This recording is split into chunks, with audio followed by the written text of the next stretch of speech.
বিশ্ব রাজনীতির মঞ্চে এখন রীতিমতো কেয়ামতের দামামা বাজছে। যাদের হুঙ্কারে একসময় গোটা বিশ্ব কাঁপত, সেই ওয়াশিংটন আর তেল আবিবের প্রাসাদে আজ শুধুই হাহাকার আর মৃত্যু ভয়। ডোনাল্ড ট্রাম্পের মুখ থেকে এখন যেন একটাই আর্তনাদ বেরিয়ে আসছে, ইয়ানফসি ইয়ানফসি।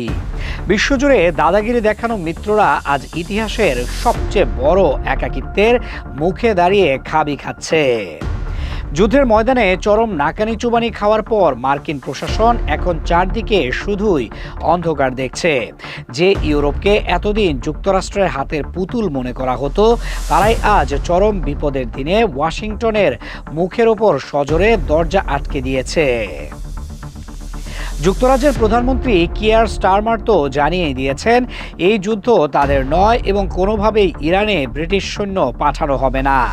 দীর্ঘদিনের সবচেয়ে বিশ্বস্ত মিত্র লন্ডনের এই অনড় অবস্থান মার্কিনীদের গালে এক বিশাল থাপ্পড়। স্টারমারের এই ঘোষণা মূলত পুরো ইউরোপের বৃহত্তর জনমতেরই একটি পরিষ্কার প্রতিফলন। এই পিঠ টান দেওয়ার পালায় সবচেয়ে বড় ধাক্কাটি দিয়েছে স্পেন।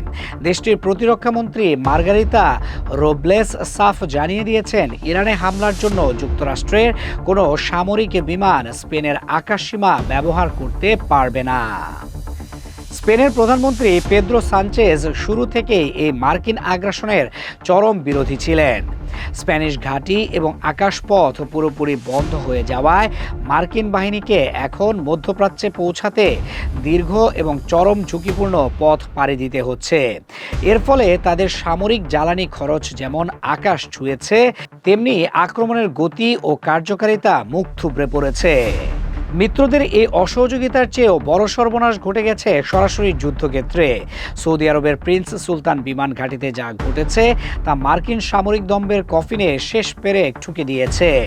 ইরানের ছোড়া নিখুঁত এবং বিধ্বংসী এক ক্ষেপণাস্ত্র হামলায় ধুলোয় মিশে গেছে মার্কিন বিমান বাহিনীর অহংকার। শত শত কোটি ডলার মূল্যের E-3 সেন্ট্রি রাডার বিমান। সিএনএনের বিশদ বর্ণনায় উঠে এসেছে মরুভূমির বুকে ছড়িয়ে ছিটিয়ে থাকা সেই দামি বিমানের ধ্বংসাবশেষের করুণ চিত্র। এই বিশেষ অ্যাওয়াক্স বা আকাশপথের আগাম সতর্কতা ব্যবস্থা ধ্বংস হওয়ার সোজা অর্থ হলো মধ্যপ্রাচ্যের বিশাল আকাশে আমেরিকার চোখ এখন পুরোপুরি অন্ধ। শত্রু বিমান বা ক্ষেপণাস্ত্র শনাক্ত করার ক্ষমতা হারিয়ে মার্কিন যুদ্ধ বিমানগুলো এখন আকাশে ভাসমান এক একটি সহজ নিশানায় পরিণত হয়েছে।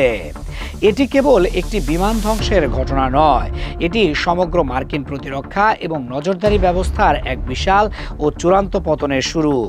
একই সাথে ইরান এবং তাদের প্রক্সি বাহিনীর সাঁড়াশি আক্রমণে মধ্যপ্রাচ্যের অন্যান্য মার্কিন ঘাঁটিগুলোর অবস্থাও চরম শোচনীয়।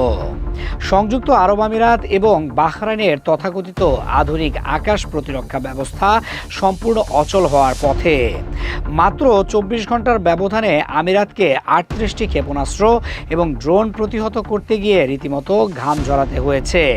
যুদ্ধ শুরুর পর থেকে হাজার হাজার ড্রোন ভূপাতিত করতে গিয়ে মিত্র দেশগুলোর অস্ত্র ভাণ্ডার এখন শূন্যের কোঠায়।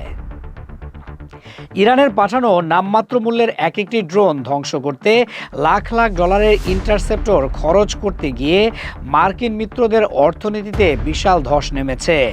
আমিরাতের প্রতিরক্ষা মন্ত্রণালয়ের তথ্য বলছে, হামলায় ইতোমধ্যে বেসামরিক হতাহতের সংখ্যা বাড়ছে, যা পুরো অঞ্চলে মার্কিন উপস্থিতির বিরুদ্ধে প্রচণ্ড জনরোষ তৈরি করেছে। ময়দানের এই চরম ভরাডুবি দেখে ডোনাল্ড ট্রাম্প এখন দিশেহারা হয়ে ফাঁকা বুলি ছুটছেন। সামাজিক যোগাযোগ মাধ্যমে তিনি প্রলাব্যকে হুমকি দিয়েছেন, ইরান যদি হরমুজ প্রণালী খুলে না দেয় তবে তাদের বেসামরিক বিদ্যুৎ কেন্দ্র, তেলকূপ এবং দেশের অর্থনীতির হৃৎপিণ্ড খার্ক দ্বীপ ধ্বংস করে দেওয়া হবে। কিন্তু বাস্তবের মাটিতে দাঁড়িয়ে এমন অভিযান চালানো আমেরিকার জন্য স্রেফ এক আত্মঘাতী মিশন। ইরানের মোট তেল রপ্তানির 90% এই দ্বীপ থেকে পরিচালিত হয় এবং তেহরান এটিকে রক্ষায় তাদের সর্বোচ্চ সামরিক শক্তি মোতায়েন করে রেখেছে। সমরবিদদের স্পষ্ট হিসাব, এখানে কোনো ধরনের স্থল বা বিমান অভিযান চালাতে গেলে হাজার হাজার মার্কিন সেনার লাশ কেবল কফিনবন্দি হয়েই দেশে ফিরবে। ট্রাম্পের এই আস্ফালন বাস্তবে রূপ দেওয়া এখন ওয়াশিংটনের জন্য সম্পূর্ণ অসম্ভব এক দিবাস্বপ্ন। এর পুরো প্রক্রিয়ার মধ্যে ইসরায়েলের ভেতরের পরিস্থিতি আরও ভয়ঙ্কর। হাইফার বাজান তেল শোধনাগারে পারে ইরানের নিখুঁত ক্ষেপণাস্ত্র হামলার পর যে ভয়াবহ অগ্নিকাণ্ড ঘটেছে তা এক নিমিষে ইসরায়েলি অর্থনীতির মেরুদণ্ড ভেঙে চুরমার করে দিয়েছে। একের পর এক সামরিক স্থাপনায় ইরানের লাগাতার হামলা ইসরায়েলের বহু চর্চিত আয়রন ডোম প্রতিরক্ষা ব্যবস্থার চরম ব্যর্থতাকে বিশ্বের সামনে উলঙ্গ করে দিয়েছে। ইসরায়েলি জনগণের মধ্যে এখন তীব্র আতঙ্ক ও আস্থার সংকট চরমে, কারণ তারা খুব ভালো করেই বুঝে গেছে কেবল অস্ত্রের জোরে ইরানকে আর কোনোভাবেই দমানো সম্ভব নয়। ঠিক এই সুযোগে ইরানের পক্ষ থেকে ইসমাইল বাঘাই অত্যন্ত কড়া ভাষায় জানিয়ে দিয়ে ওয়াশিংটনের দেওয়া 15 দফা প্রস্তাব সম্পূর্ণ অযৌক্তিক এবং কোনো অবস্থাতেই তারা সরাসরি আলোচনায় বসবে না। তেহরানের এই অনমনীয় অবস্থান যুক্তরাষ্ট্রকে সামরিক ও কূটনৈতিক উভয় দিক থেকেই খাদের কিনারায় ফেলে দিয়েছে।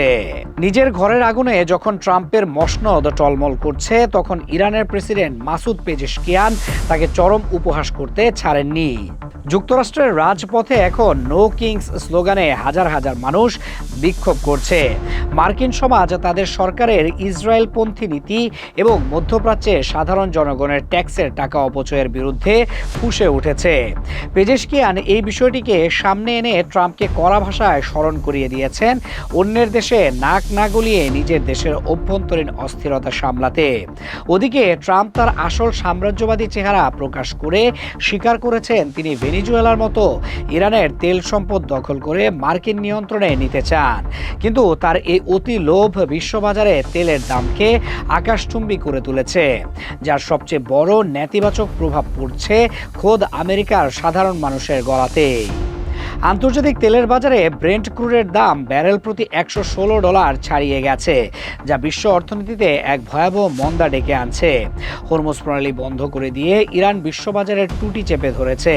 ট্রাম্প ভেবেছিলেন ইরানকে ভাতে মারবেন, কিন্তু উল্টো চড়া দামে তেল বিক্রি করে তেহরান এখন অভাবনীয় অর্থনৈতিক লাভ ঘরে তুলছে। কমনওয়েলথ ব্যাংক অফ অস্ট্রেলিয়ার ম্যাডিসন কার্টরাইটের হিসাব অনুযায়ী এই সংঘাত অন্তত আগামী জুন মাস পর্যন্ত গড়াতে পারে এবং পরিস্থিতি যুক্তরাষ্ট্রের জন্য আরো ভয়াবহ রূপ নেবে।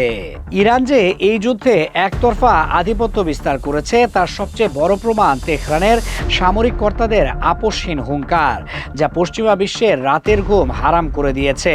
ইরানি সশস্ত্র বাহিনীর সেন্ট্রাল কমান্ডের মুখপাত্র লেফটেন্যান্ট কর্নেল ইব্রাহিম জুলফিকারি গত 31 মার্চ এক কড়া বিবৃতিতে সরাসরি আলটিমেটাম দিয়েছেন।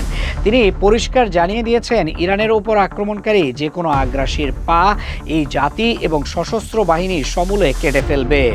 যুক্তরাষ্ট্র ও ইসরায়েল ইরানে হামলা চালিয়ে যে চরম ভুল করেছে তা তাদের চিরস্থায়ী অপমান এবং ধ্বংসের মুখে ঠেলে দিয়েছে। নিরপরাধ নারী ও শিশু হত্যা করে এবং ভ্রান্ত অপপ্রচার চালিয়ে ইরানকে আত্মসমর্পণে বাধ্য করার যে নোংরা খেলা শত্রুরা খেলছে তা কোনোদিনই সফল হবে না, কারণ ইতিহাস সাক্ষী ইরান কখনোই কোনো আগ্রাসীর সামনে মাথা নত করেনি।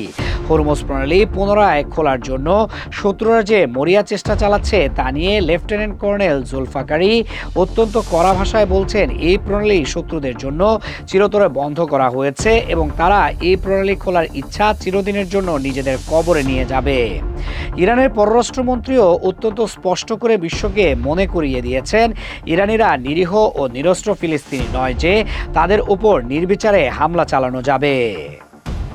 সব দিক থেকে এমন চরম মার খাওয়ার পর যুক্তরাষ্ট্রের সুর এখন নরম হতে বাধ্য হয়েছে। খোদ ডোনাল্ড ট্রাম্প নিউ ইয়র্ক পোস্টকে দেওয়া এক সাক্ষাৎকারে পরোক্ষভাবে নিজেদের হার স্বীকার করে নিয়েছেন। তিনি মন্তব্য করেছেন ইরান যুদ্ধ খুব শীঘ্রই শেষ হতে যাচ্ছে এবং যুক্তরাষ্ট্র সেখান থেকে নিজেদের গুটিয়ে নিলেই হরমুজ প্রণালী হয়তো উন্মুক্ত হয়ে যাবে। একজন মার্কিন প্রেসিডেন্টের মুখ থেকে এমন কথা মূলত তাদের চূড়ান্ত পরাজয় মেনে নেওয়ারই শামিল। ইউরোপীয় মিত্রদের অসহযোগিতা, ঘরের ভেতর বিশাল জনরোষ, বিলিয়ন ডলারের সামরিক সরঞ্জাম ধ্বংস এবং বিশ্ব তেলের বাজারের নিয়ন্ত্রণ হারানো সব মিলিয়ে যুক্তরাষ্ট্র আজ এক ঐতিহাসিক অসহায়ত্বের প্রতীকে পরিণত হয়েছে। অন্যদিকে নিজের মাটি, সম্পদ আর অটুট আদর্শকে পুঁজি করে ইরান আজ পুরো মধ্যপ্রাচ্যে একচ্ছত্র আধিপত্য কায়েম করেছে।